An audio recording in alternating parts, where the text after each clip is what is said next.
10 محرم الحرام کو کربلا کا واقعہ رونما ہوا تو اس موسم میں اطراف و اکناف عالم میں اس حوالے سے بات ہوتی ہے، ذکر کیا جاتا ہے۔ اہل محبت حضرت امام حسین رضی اللہ تعالی عنہ کے حضور خراج عقیدت اور خراج محبت پیش کرتے ہیں۔ یہ حق و باطل کا معرکہ تھا، جھوٹ اور سچ کا مقابلہ تھا، ظلم اور عدل کا ٹکراؤ تھا، خیر اور شر کی لڑائی تھی، دو نظریات کا تصادم تھا۔ ایک طرف امام حسین رضی اللہ تعالی عنہ اور ان کے 72 جانثار تھے، اور دوسری طرف یزید اپنی تمام تر قوت کے ساتھ موجود تھا۔ حضرت امام حسین رضی اللہ تعالی عنہ سے مسلسل آخری وقت تک بیعت کا اثرار رہا، اور آپ آخری سانس تک یزید کی بیعت سے انکار کرتے رہے۔ حضرت امام حسین رضی اللہ تعالیٰ عنہ لڑائی کے لیے نہیں آئے تھے، ورنہ خواتین اور بچے ساتھ لانے کا کوئی مقصد نہیں تھا۔ آلات حرب و ضرب بھی نہیں تھے۔ عرب جو اپنے ساتھ سفر پہ معمول کی تلواریں اور اسلحہ جات رکھتے ہیں وہی تھے، اور آپ کو پیشکش بھی کی گئی۔ ترماح بن عدی بن حاتم نے، یہ حاتم تائی کا پوتا تھا، کہا کہ آپ میرے ساتھ ہمارے علاقے میں چلے جائیں، جب مختلف کا کوئی مقصد نہیں تھا۔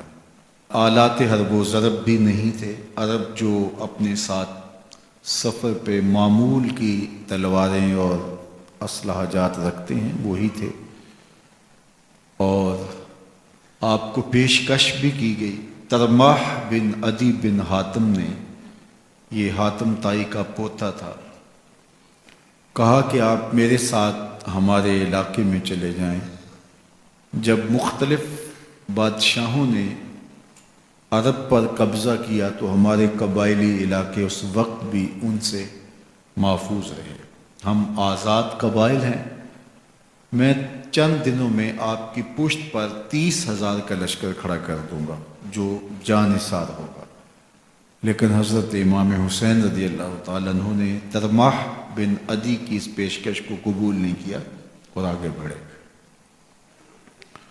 دشت نینوا میں، جسے دشت کربلا بھی کہتے ہیں، حر بن یزید ریاحی 500 سواروں کو ساتھ لے کر کے حضرت امام حسین کو محصور کر دیتا ہے، اور پھر یزید کا لشکر وہاں جمع ہونا شروع ہو جاتا ہے۔ 22,000 یا 30,000 کا لشکر امام حسین رضی اللہ تعالی عنہ کے اطراف میں لگا دیا گیا۔ 3 دن تک اس خانوادے کے لیے پانی بند کر دیا گیا۔ پانی کے بغیر تو انسان کی زندگی معطل ہو جاتی ہے، اور 3 دن کی مسلسل پیاس، اور پیاس میں بلکتے 6 ماہ کے بچے، خواتین اور بوڑھے کرنے پہ آمادہ نہ ہوئے۔ یہ ایک ہیلا تھا کہ پانی بند کریں گے، بچے بلکیں گے، خواتین بے چین ہو جائیں گی تو یہ مجبور کر دیے جائیں گے، لیکن کہا تم جو کرنا ہے کرو۔ یہ بات طے شدہ ہے کہ ہم یزید سے بیعت نہیں کریں۔ پھر 3 ماہ پانی بند کرنے کے بعد حضرت امام حسین رضی اللہ تعالیٰ عنہ اور ان کے خاندان کو جس طرح ذبح کیا گیا، یہ ایک دردناک کہانی ہے۔ 72 افراد کربلا میں شہید کر دیے گئے۔ اہل حق کا یہ قافلہ بھوک اور پیاس سے نڈھال تھا، لیکن عزیمت کی راہوں کا یہ مسافر سر نگوں نہیں ہوا اور یزید کے ہاتھ پہ بیعت نہیں کی۔ امام حسین رضی اللہ تعالی عنہ آپ کے بیٹے، بھائی، بھتیجے، بھانجے، اعیان و انصار، محبین شہید کر دیے گئے۔ 70 لوگ آپ سے پہلے شہید کیے گئے، پھر امام حسین رضی اللہ تعالی عنہ شہید کر دیے گئے۔ سویت نامی ایک زخمی، وہ چھری لے کر کے حملہ آور ہوئے اور وہ بھی شہید کر دیے گئے۔ یہ کربلا کے آخری شہید تھے جو حضرت امام حسین کے بعد شہید ہوئے۔ لیکن ان کی امام حسین کے بعد شہید ہوئے، لیکن ان کی خون آشام تلواروں کی ابھی پیاس نہیں بجھی اور ان کی آتش غیظ و غضب ابھی ٹھنڈی نہیں ہوئی۔ شمز الجوشن حضرت علی اوسط، جنہیں امام زین العابدین کے نام سے دنیا جانتی ہے، 14 سال کی عمر میں تھے، بیمار تھے، خیمے میں گھس کے ان کو بھی شہید کرنے لگا تو حمید بن مسلم نے کہا کہ کیا بچوں کو بھی شہید کیا جائے گا؟ تو وہ رک گیا۔ عمر بن سعد کے حکم نامے سے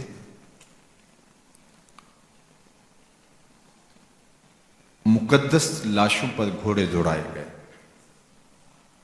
حتیٰ کہ ان کی ہڈیاں چور چور ہو گئیں اور شہیدوں کے سر نیزوں پہ چڑھا دیے گئے۔ حسین ابن علی اور ان کے اعیان و انصار کاٹ دیے گئے۔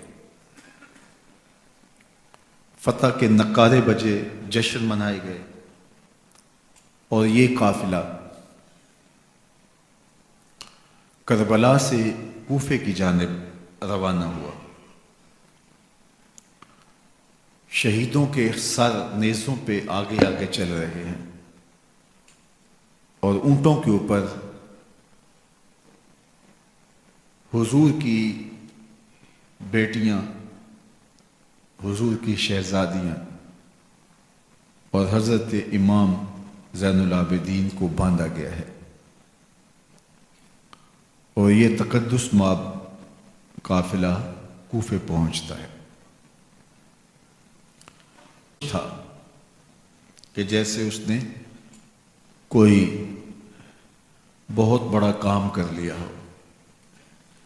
نواسہ رسول کا سر ایک تشت میں رکھا اس کے سامنے تھا اور وہ چھڑی سے آپ کے ہونٹوں اور آپ کے دانتوں پر ضرب لگاتا۔ حضرت زید بن ارقم رضی اللہ تعالی عنہ صحابی رسول اس مجلس میں موجود تھے، وہ کھڑے ہو گئے۔ غصے سے ان کا بدن کانپ رہا تھا اور آپ نے کہا، ظالم، چھڑی کو یہاں سے ہٹا لے، میں نے خود ان آنکھوں سے رسول اللہ کو یہ ہونٹ چومتے ہوئے دیکھا ہے۔ ابن زیاد غصے میں بپھرا ہوا بولا، اگر تو بوڑھا نہ ہوتا تو میں تیری گردن اڑا دیتا۔ حضرت زید بن ارقم روتے ہوئے دربار سے باہر نکلے اور ساتھ اہل کوفہ کو مخاطب کر کے کہا کہ اہل کوفہ، تم نے حسین ابن علی کو شہید کر دیا اور ابن مرجانہ کے غلام بن گئے۔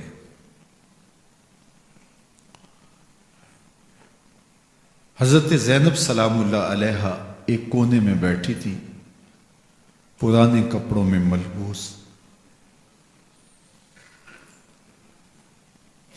ایک وہ وقت بھی تھا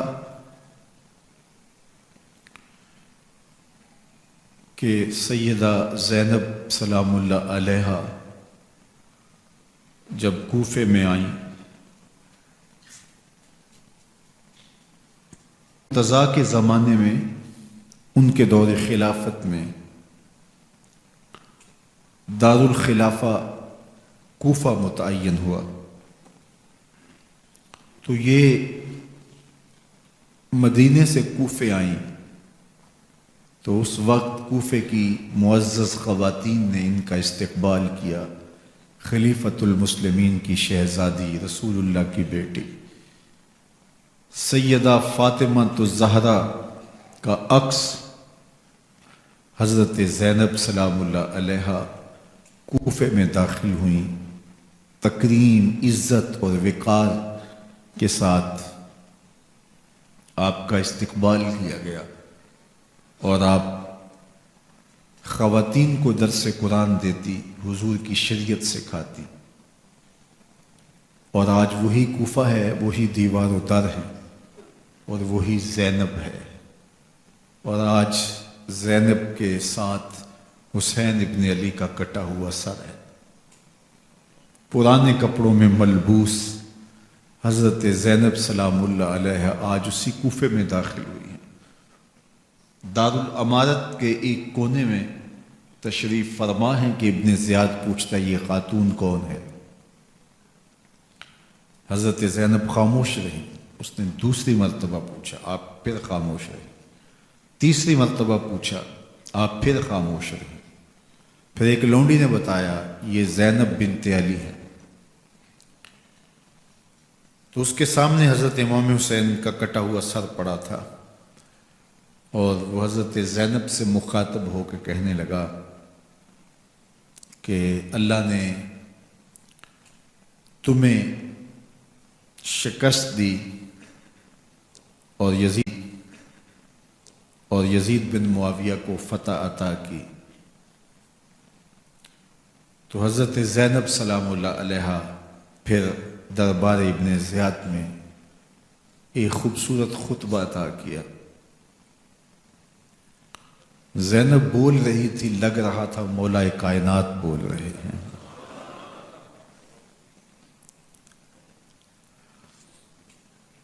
یہ خطبہ بامر مجبوری تھا، ابن زیاد کی خرافات کا جواب تھا۔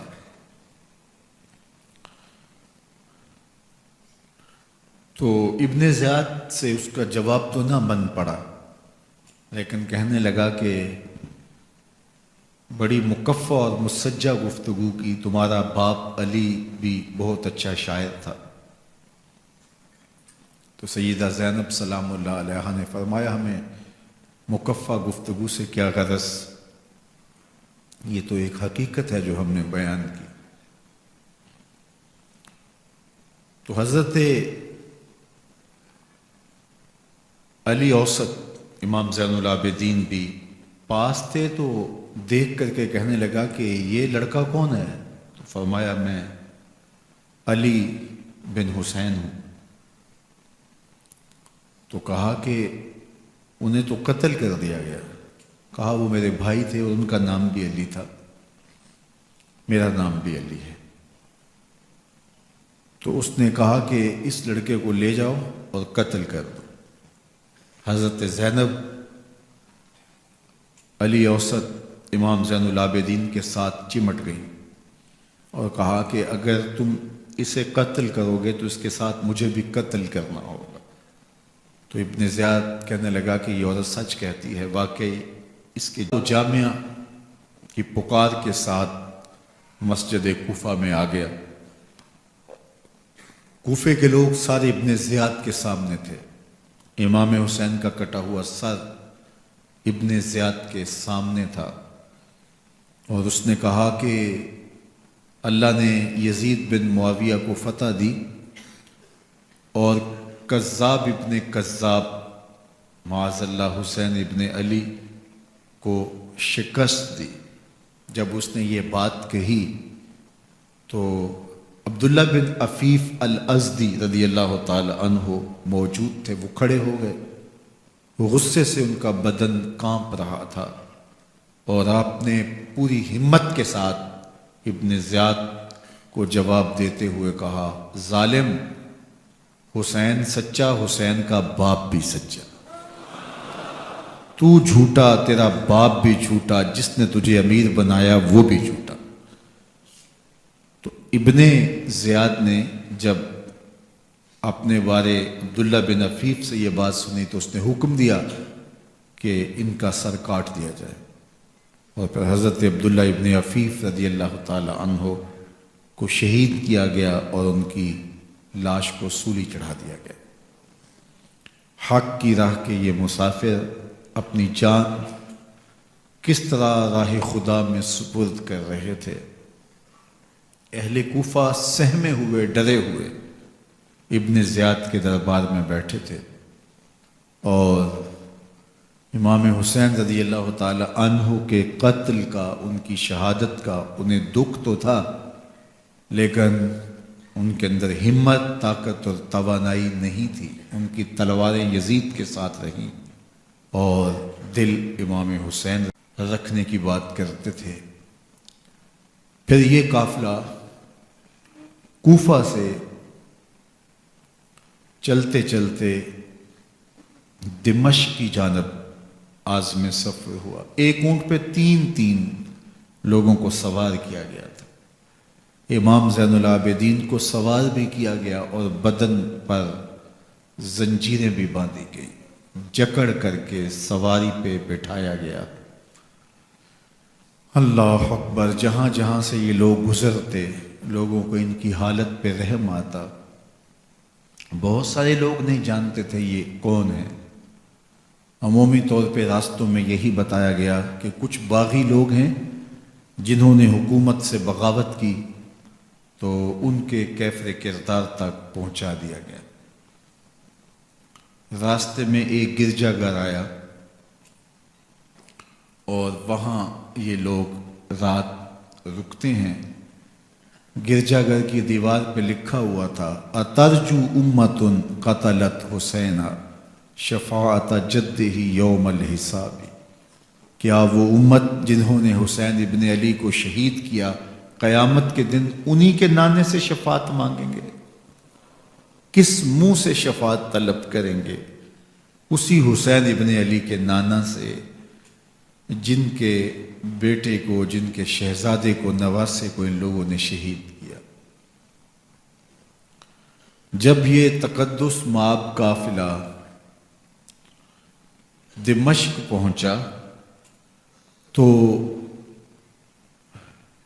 راستے میں ایک شخص قرآن مجید کی تلاوت کر رہا تھا، اپنے مکان کی چھت پہ بیٹھ کے تلاوت کر رہا، اپنے مکان کی چھت پہ بیٹھ کے تلاوت کر رہا تھا، اور یہ قافلہ اس طرح سے گزر رہا تھا کہ شہیدوں کے کٹے ہوئے سر نیزوں کی نوک پہ تھے، اور عصمت شیار خواتین اور امام زین العابدین اونٹوں پہ بندھے ہوئے تھے۔ تو پڑھنے والا تلاوت کر رہا تھا کہ کہف اور رقیم یہ ہماری نشانیوں میں سے بڑی عجیب نشانیاں ہیں۔ تو جب وہ پڑھ رہا تھا تو سر حسین سے آواز آئی: یا تالی القرآن، اے قرآن پڑھنے والا، اصحاب کہف سے زیادہ عجیب قتلی و حملی، میرا قتل کرنا اور نیزے کی نوک پہ چڑھایا جانا۔ یہ قافلہ یزید کے دربار میں پہنچتا ہے۔ یزید بہت خوش ہوا اور اس نے حضرت امام زین العابدین رضی اللہ تعالیٰ عنہ سے کہا کہ تمہارے باپ نے میری حکومت کے خلاف بغاوت کی اور وہ اپنے انجام کو پہنچے۔ تو آپ نے جواب میں قرآن مجید کی آیات کی تلاوت کی اور اہل بیت کے مناقب اور فضائل بیان کیے۔ سیدہ زینب سلام اللہ علیہ کا ایک خطبہ اہل بیت کی عظمت، مناقب اور فضائل میں یزید کے دربار میں اپنی انوکھی اور البیلی شان رکھتا ہے۔ یزید پہلے تو خوش ہوا، لیکن جب اس نے لوگوں کے چہرے دیکھے تو وہ پریشان ہو گیا، حتیٰ کہ یزید کے دربار میں ایک عیسائی سفیر آیا ہوا تھا، تو اس نے جب کٹے ہوئے سر دیکھے اور خستہ حال سادات کی شہزادیوں کو دیکھا تو اس نے کہا یہ کون لوگ ہیں؟ تو اسے بتایا گیا، تو اس نے بڑے تاسف کا اظہار کیا، کہا کتنے بد نصیب لوگ ہو، ہمارے پاس حضرت عیسیٰ علیہ السلام کے گدھے کا کھر موجود ہے اور ہم اسے بھی عزت کی جگہ پہ رکھے ہوئے ہیں، اور تم کتنے بدبخت ہو اپنے رسول کے نواسے کو شہید کر دیا۔ بے مروت بے وفا تیرا بھی کیا افسانہ ہے، جس نے اپنی ہی شمع کو گل کیا تو وہ پروانہ ہے۔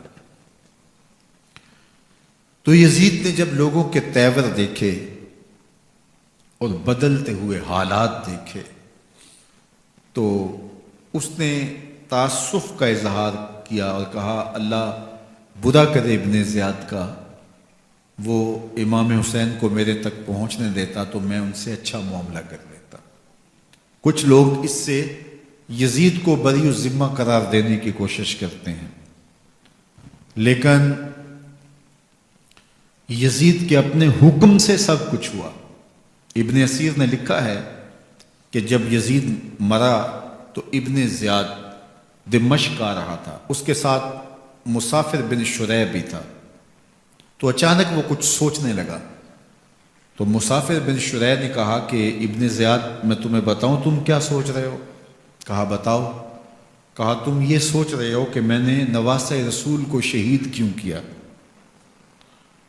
تو کہنے لگا کہ یہ مجھے یزید کا حکم تھا، اور اگر میں نواسۂ رسول کو شہید نہ کرتا تو وہ مجھے قتل کر دیتا۔ اور جب مسلم بن عقبہ کو مدینہ المنورہ کی حرمت کو پامال کرنے کے لیے اور حضرت عبداللہ ابن زبیر رضی اللہ تعالیٰ عنہ کی خلافت کے اعلان کے بعد مکہ المکرمہ پر حملے کے لیے جو یزید نے بھیجا، تو اس سے قبل اس نے ابن زیاد کو کہا کہ یہ کام تم کرو، تو ابن زیاد نے جو جواب دیا وہ یہ تھا کہ میں تمہارے کہنے پہ پہلے ہی نواسۂ رسول کو شہید کر چکا ہوں، اب نواسۂ رسول کو شہید کرنا اور کعبۃ اللہ کی حرمت کو پامال کرنا، یہ دو چیزیں میں جمع نہیں کروں گا، اور اس نے بادشاہ کے حکم کا انکار کر دیا۔ تو یزید نے امام حسین رضی اللہ تعالیٰ عنہ کی شہادت کا حکم دیا تھا ابن زیاد کو، اور یہ دو گواہیاں میں نے ابن زیاد سے آپ کے سامنے رکھی۔ باقی اس کا یہ سیاسی پینترا کہ وہ تعصب کا اظہار کرے، تو قاتل کی پشیمانی مقتول کی اہمیت تو بڑھا سکتی ہے، لیکن قاتل کے دامن سے قتل کا داغ نہیں دھو سکتی۔ تو حضرت امام حسین رضی اللہ تعالی عنہ کا قتل یزید کو اب نظر آ رہا تھا مجھے بہت مہنگا پڑے گا، آخرت تو برباد ہوئی، دنیا بھی میں نے برباد کر لی اور میری حکومت بھی مستحکم نہیں رہ سکے گی۔ تو اب اس نے یہ کہنا شروع کر دیا کہ خدا برا کرے ابن مرجانہ کا کہ وہ راستہ دے دیتا اور امام حسین کو میرے تک پہنچ دیتا۔ حضرت امام زین العابدین سے اب وہ لجاجت کرنے لگا اور کہنے لگا کہ حضرت آپ کچھ ارشاد فرمائیے۔ تو آپ نے تین چیزیں ارشاد کی۔ آپ نے فرمایا ایک تو ہمیں خیریت سے مدینے بھیج دو، اور دوسری بات کہ قاتلان حسین کو ان کے کیفر کردار تک پہنچاؤ، اور تیسری بات مجھے دمشق کی جامع مسجد میں خطبہ جمعہ کی اجازت دو۔ اس نے کہا کہ خطبہ جمعہ کی اجازت بھی دیتا ہوں، آپ کو خیریت سے مدینہ المنورہ بھی روانہ کر دیا جائے گا، لیکن قاتلان حسین کو کیفر کردار تک پہنچانا یہ میرے بس میں نہیں ہے، یہ ممکن نہیں ہے۔ اب مجھے بتائیے حاکم وقت ہو اور اتنا بڑا سانحہ اور واقعہ ہو گیا ہو تو وہ وہیں کھڑے کھڑے معذرت کر لے کہ یہ اس بات کو رہنے دو تو اس کا مطلب سمجھنے میں کسی بھی باشعور شخص کو دیر نہیں لگتی۔ اسے چاہیے تھا کہ وہ کہتا کہ میں اس کی تحقیق کروا کے جو بھی مجرم ہے وہ کیفر کردار تک پہنچے گا، اور آپ نہ بھی کہتے تو یہ میں کرتا چونکہ میں حاکم وقت ہوں۔ لیکن اس نے فوراً کہا کہ یہ ممکن نہیں ہے، تو اس کا مطلب کیا کہ مجرم میں خود ہوں، تو میں اس سے جو ہے وہ بچنا چاہتا ہوں۔ تو اس نے حضرت امام زین العابدین کو کہا 2 شرطیں تو قبول ہیں، لیکن یہ تیسری شرط قبول نہیں ہے اور یہ ممکن نہیں ہے۔ تو یہ واضح اس بات کا اشارہ ہے کہ یزید کے حکم سے، اس کی منشا سے اور اس کے کہنے سے حضرت امام کو شہید کیا گیا، اور اس نے حضرت امام حسین رضی اللہ تعالی عنہ کے مبارک لبوں پر چھڑیاں بھی ماری اور آپ کے دانتوں پر ضربیں لگائیں چھڑیاں۔ وہ تو ایک صحابی وہاں موجود تھے جو کھڑے تھے، چھڑی ہٹا لے، میں نے ان آنکھوں سے رسول اللہ کو یہ ہونٹ چومتے ہوئے دیکھا ہے۔ جس طرح ابن زیاد کے دربار میں ہوا تو یہاں بھی ہوا۔ اللہ اکبر۔ تو یزید اپنے تئیں خوش تھا، لیکن لوگوں کے احتجاج کی سکت نہیں لا سکتا تھا کہ نواسہ رسول کو شہید کر دیا گیا، تو وہ یوں اپنی بات کو چھپانا چاہتا تھا اور بات ابن مرجانہ ابن زیاد پہ ڈالنا چاہتا۔ لیکن ابن زیاد کہتا ہے کہ اگر یزید کے کہنے پہ میں امام حسین کو قتل نہ کرتا تو میں قتل کر دیا جاتا، اور میں غزوہ کعبہ اور قتل امام حسین دونوں کو جمع نہیں کر سکتا، لہٰذا اب میں یزید کا یہ حکم نہیں مانوں گا، اس نے پہلے مجھ سے بہت بڑی زیادتی کروائی ہے۔ یہ تاریخ کی معتبر کتابوں کے اندر موجود ہے۔ اب یزید نے کہا 2 باتیں مان لیتا ہوں، آپ کو مدینہ المنورہ بھی رخصت کر دیتے ہیں، اور دوسرا آپ کو مسجد دمشق میں خطبہ کی اجازت بھی دیتے ہیں۔ اللہ اکبر۔ یہ وقتی تصرف تھا اس کا، ورنہ یہ کون ہے اجازت دینے والا؟ ممبر تو حسین ابن علی کے نانے کا ہے۔ خیر، مسجد دمشق میں گئے، لوگوں کا ہجوم تھا، حضرت امام زین العابدین ممبر پہ جلوہ فراز ہوئے۔ خطابت تو ان کے گھر کی لونڈی ہے، تو جب آپ نے کھڑے ہو کر کے خطبہ دیا اور فضائل و مناقب اہل بیت بیان کیے، لوگوں کے سینوں کے اندر آتش محبت اہل بیت کی جوش مارنے لگی۔ یزید ڈر گیا کہ اگر کچھ دیر خطبہ جاری رہا تو کہیں ایسا نہ ہو کہ لوگ میرے خلاف اٹھ کھڑے ہوں، تو اس نے مؤذن کو اشارہ کیا اور وہ اذان دینے لگا۔ تو اس نے کہا اللہ اکبر اللہ اکبر، تو حضرت امام زین العابدین نے کہا اس میں کوئی شک نہیں کہ اللہ سب سے بڑا ہے۔ پھر کہا اشہد سب سے بڑا ہے۔ پھر کہا اشہد اللہ الہ الا اللہ۔ تو امام زین العابدین نے فرمایا کہ ہم نے اس بات کی اپنے خون سے گواہی دی ہے کہ اللہ کے علاوہ کوئی معبود نہیں ہے۔ پھر اس نے کہا اشہد ان محمد رسول اللہ۔ تو حضرت امام زین العابدین نے یزید کی آنکھوں میں آنکھیں ڈال کے کہا یزید دیکھ، اذان میں تیرے نانے کا نام ہے یا میرے نانے کا نام ہے؟ تو حسین ابن علی رضی اللہ تعالی عنہ کا نام کبھی بھی مٹنے والا نہ زیاد کا وہ ستم رہا، نہ یزید کی رہی وہ جفا، رہا تو نام حسین جسے زندہ رکھتی ہے کر۔ یزید نے امام حسین رضی اللہ تعالیٰ عنہ کو راستے سے ہٹا دیا۔ اس کا خیال تھا کہ یہ باغی ہیں اور میں ان کو کچل دوں۔ حضرت امام حسین شہید کر دیے گئے، ان کا خاندان شہید کر دیا گیا۔ صرف 14 سال کے امام زین العابدین رضی اللہ تعالی عنہ اس حادثے میں، اس واقعہ میں جو ہے وہ بچے، اور سب سے زیادہ دکھ اپنی آنکھوں سے انہوں نے دیکھے۔ کربلا کا منظر بھی دیکھا، کوفے کا دارالعمارہ بھی دیکھا، اور دمشق کا دربار یزید بھی دیکھا، اور پھر یہاں سے مدینے پہنچ کر اہل مدینہ سے جو سامنا ہوا امام زین العابدین نے وہ لمحے بھی دیکھے۔ کہتے ہیں اس واقعہ کربلا کے بعد حضرت امام زین العابدین کبھی ہنسے نہیں تھے۔ جب بھی پانی پینے لگتے تو رو پڑتے، انہیں شاید سکینہ کی پیاس یاد آ جاتی تھی۔ امام زین العابدین کا رنگ زرد ہو جاتا جب کربلا کی یاد آتی، اور بسا اوقات شہر سے وحشت ہونے لگتی اور دور باہر نکل جاتے، نہ وہاں ذکر و فکر اور عبادت میں لگے رہتے۔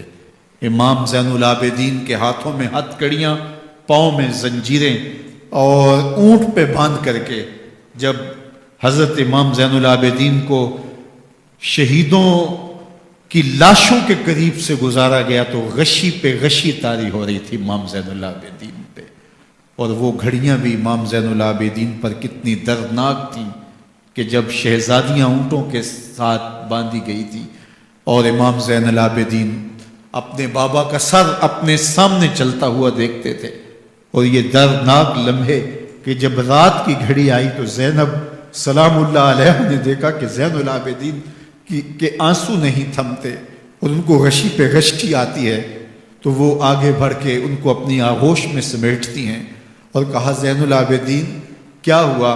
کہا کہ پھپھو جان اگر ہو سکے تو بابا کا سر کچھ دیر کے لیے میری گود میں نہیں آ سکتا ہے۔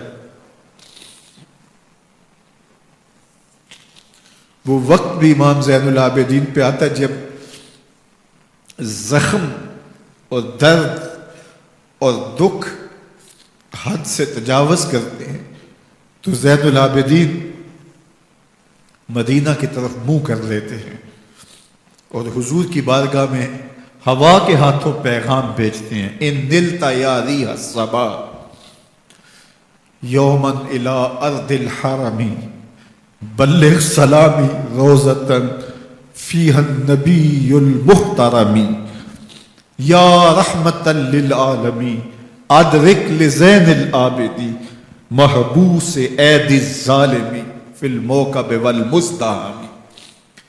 امام زین العابدین نے یہ سارا دردناک منظر اپنی آنکھوں سے دیکھا اور یہ سارے دکھ سہے۔ امام زہری کہتے ہیں کہ ولید کے زمانے میں دوبارہ امام زین العابدین کو پکڑ لیا گیا اور ان کے ہاتھوں میں دوبارہ ہتھ کڑیاں اور پاؤں میں بیڑیاں ڈال دی گئیں۔ میں ملنے گیا تو جو ہی امام کے ہاتھوں میں ہتھ کڑیاں دیکھی تو میرا دل ڈولنے لگا اور میری آواز گلے میں دب گئی اور آنسو تھے کہ تھمتے نہیں تھے۔ تو امام زین العابدین نے مجھے دیکھا تو مجھے تسلی دیتے ہوئے کہا زہری کیا ہوا تمہیں؟ تو میں نے کہا حضرت کربلا میں تھوڑے دکھ دیکھے تھے اور اب یہ حالت مجھ سے دیکھی نہیں جا رہی۔ تو امام زین العابدین نے ان زنجیروں کو اور ان ہتھ کڑیوں کو جن سے آپ جکڑے گئے تھے جھٹکا دیا، لوہے کی زنجیریں ٹوٹ گئی۔ کہا زہری ہم اللہ کی تقدیر پہ راضی ہے ورنہ یہ زنجیریں کیا ہوتی ہیں۔ امام زین العابدین کو اللہ نے عزتوں سے نوازا تھا، ہر دور کے حاکم وقت ڈرتے تھے اور ان کی عزت سے حسد کرتے تھے۔ ولید بن عبد الملک بنو امیہ کا بڑا تگڑا حکمران گزرا ہے۔ ایک دن طواف کرتے کرتے حجر اسود کے سامنے آیا، اس کے دل میں آیا کہ میں حجر اسود کو بوسہ کروں، لیکن رش اتنا تھا کہ آگے بڑھنے کی ہمت نہ ہوئی اور پیچھے ہٹ کے کھڑا ہو گیا کہ رش کم ہوتا ہے تو میں حجر اسود کو چومتا ہوں۔ اتنے میں امام زین العابدین رضی اللہ تعالی عنہ وہ بھی طواف کرتے کرتے حجر اسود کے قریب آئے، ایک لمحے کے لیے توقف کیا، لوگوں نے راستہ چھوڑ دیا۔ امام زین العابدین آگے بڑھے، حجر اسود کو چوما، پھر آگے بڑھ گئے۔ ولید بن عبد الملک کو بڑا غصہ آیا کہ لوگوں نے میرے لیے تو راہیں نہیں چھوڑی اور زین العابدین کے لیے راہیں چھوڑ دی ہیں۔ تو وہ اپنے درباری شاعر کو، فرزدق کو جو اس کے ساتھ کھڑا تھا، اس کو پوچھتا ہے من ھذا، یہ کون ہے؟ حالانکہ اسے پتا تھا یہ امام زین العابدین ہے۔ بعض اوقات سوال تفہیم کے لیے کیا جاتا ہے، سمجھنے کے لیے کیا جاتا ہے، اور بعض اوقات سوال تحقیر کے لیے کیا جاتا ہے۔ جس طرح کسی شخص کو آپ پسند نہ کرتے ہو اور وہ کوئی کام کرے تو آپ کہتے ہیں یہ کون ہے، یہ کون ہے؟ تو اس نے کہا من ھذا، یہ کون ہے؟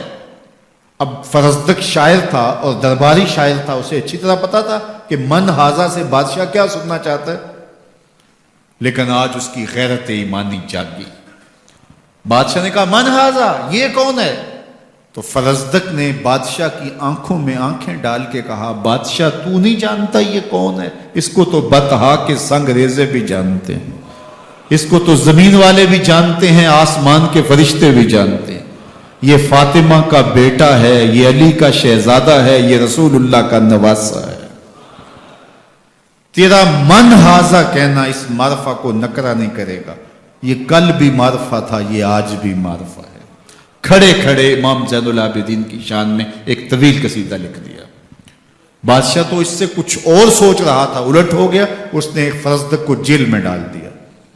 امام زین العابدین کو پتا چلا آپ نے اشرفیوں کی 2 تھیلیاں خادم کے ہاتھ بھیجی، یہ ہماری وجہ سے تمہارے اوپر یہ افتاد پڑی ہے۔ تو اس نے تھیلیاں قبول کی، چوما آنکھوں سے لگائیں اور پھر خادم کے ہاتھ میں دیتے ہوئے کہا امام کو میرا سلام دے دینا اور کہنا حضرت ساری زندگی نے ٹگوں کے لیے، ان پیسوں کے لیے، اشرفیوں کے لیے شاعریاں کی ہیں، یہ جو میں نے قصیدہ ان ٹگوں کے لیے، ان پیسوں کے لیے، اشرفیوں کے لیے شاعریاں کی ہیں، یہ جو میں نے قصیدہ لکھا ہے آپ کے نانا کی شفاعت کے لیے لکھا، جو دلوں کو فتح کر لے وہی فاتح زمانہ۔ امام حسین کو تو کاٹ دیا گیا نا، اس لیے کاٹ دیا گیا کہ یہ ہماری حکومت سے بغاوت کر رہے ہیں، انہوں نے یہ کہا، بہانہ یہ بنایا، نظم حکومت میں یہ مخل ہو رہے ہیں، لہذا انہیں شہید کر دیا گیا۔ نہ صرف انہیں شہید کیا گیا، سر کاٹے گئے، نیزوں کی نوک پہ چڑھائے گئے، لاشوں پہ گھوڑے دوڑائے گئے۔ کیا کیا ظلم تھا، کیا کیا جبر تھا جو روا نہیں رکھا گیا، پیاسا رکھا گیا، بھوکا رکھا گیا، 6 ماہ کے بچے بھی نہیں چھوڑے گئے۔ امام حسین جب حضرت علی اصغر کو اپنے ہاتھوں پہ اٹھا کے فرات کے کنارے جا کھڑے ہوئے تو آپ نے اشقیاء سے مخاطب ہو کے کہا کہ تمہاری لڑائی تو مجھ سے ہے، اس 6 ماہ کے بچے نے تمہارا کچھ نہیں بگاڑا۔ چلو سے پانی بھرا تاکہ اصغر کا حلق تر ہو جائے، تو پانی ابھی حلق تک نہیں پہنچا، 2 شاخہ سنسناتا ہوا تیر آیا اور علی اصغر کا گلا چیر گیا۔ اور کہتے ہیں وہ جو تیر تھا جو حضرت علی اصغر کا گلا چیر کے آگے گزرتا ہے، وہ تیر تھا جو جانوروں کو مارنے کے لیے استعمال کیا جاتا ہے۔ گردن لٹک جاتی ہے، خون بہنے لگتا ہے، امام حسین اس خون کو آسمان کی طرف اچھال کے کہتے ہیں مالک حسین کی یہ قربانی بھی قبول فرما لے۔ نسل مٹا دی گئی، شہید کر دیے گئے، گھوڑے دوڑائے گئے، سادات کرام عصمت شیار پیغمبر زادیوں کو اونٹوں پہ بٹھایا گیا، رسیوں سے جکڑا گیا، چادریں چھیننے کی کوشش کی گئی، کیا کچھ نہیں ہوا۔ تاریخ دردناک ہے، اور یہ پیغمبر کے ماننے والوں نے، کلمہ پڑھنے والوں نے یہ سب کچھ کیا، بے مروت بے وفا کو گل کیا تو وہ پروانہ ہے۔ لیکن یزید کی دلیل یہ تھی کہ یہ حکومت کا نظم چلتا ہے، اسے چلنے دیا جانا چاہیے، انہوں نے کیوں رکاوٹ ڈالی ہے، لہٰذا یہ باغی ہیں، ان کو کاٹ دیا جائے۔ میں کہتا ہوں امام حسین کو شہید کر دیا گیا، ان کے اعیان و انصار کو شہید کر دیا گیا، پورے خاندان کو پیاسا رکھ کے ذبح کر دیا گیا، 6 ماہ کے بچے بھی نہیں چھوڑے گئے، 80 سال کے بوڑھوں کو بھی شہید کیا گیا، خواتین کو اونٹوں پہ بٹھایا گیا اور گلی گلی عصمت معاب پیغمبر رحمت کی شہزادیوں کو کوفے اور دمشق کے بازاروں کے اندر بھرایا گیا۔ تو مجھے بتائیں اس کے بعد یزید کی حکومت نے کیا کیا، ان کا کیا کارنامہ تھا؟ کتنے محدث پیدا ہوئے، کتنے مفکر پیدا ہوئے، کتنے جرنیل پیدا ہوئے، کتنے صوفی پیدا ہوئے؟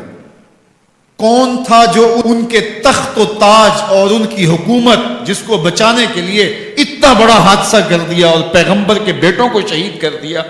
تو کیا پھر اس حکومت نے کیا؟ یزید نے، یزید کا اپنا بیٹا تخت پہ بیٹھنے کے لیے تیار نہیں تھا۔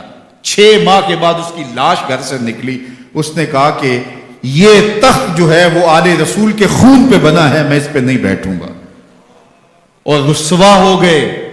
اور یزید جس کو زوم تھا کہ میں اتنی بڑی سلطنت کا مالک ہوں، اس کو بچانا ہے، اس سلطنت نے اسلام کے لیے کیا کیا؟ مجھے بتاؤ، کون سے جرنیل پیدا کیے، کون سے حکمران پیدا کیے، اس نے کون سے توانا لوگ پیدا کیے، کون سے محدث، کون سے مفکر، کون سے مسلح پیدا کیے؟ اور جس خاندان کو کاٹ دیا گیا، صرف ایک 14 سال کا علی اوسط زین العابدین بچا۔ اور ذرا حسین ابن علی کی نسل دیکھو، جعفر صادق کس نسل سے ہیں؟ باقر العلوم کس نسل سے ہیں؟ حضرت غوث اعظم کس کے شہزادے ہیں؟ نسل سے ہیں حضرت غوث اعظم کس کے شہزادے ہیں؟ حضرت داتا گنج بخش علی حجویری کس کے بیٹے ہیں؟ اور حضرت معین الدین چشتی اجمیری کس کے بیٹے ہیں؟ آج زمانے کو جو بھی دیا ہے حسین کے بیٹوں نے دیا. یزید تخت بچا کر بھی امت کو کچھ نہ دے سکا اور امام حسین نے سب کچھ لٹا کے امت کو ایمان کی بہاریں عطا کر. آج جہاں بھی منبر و محراب کی رونق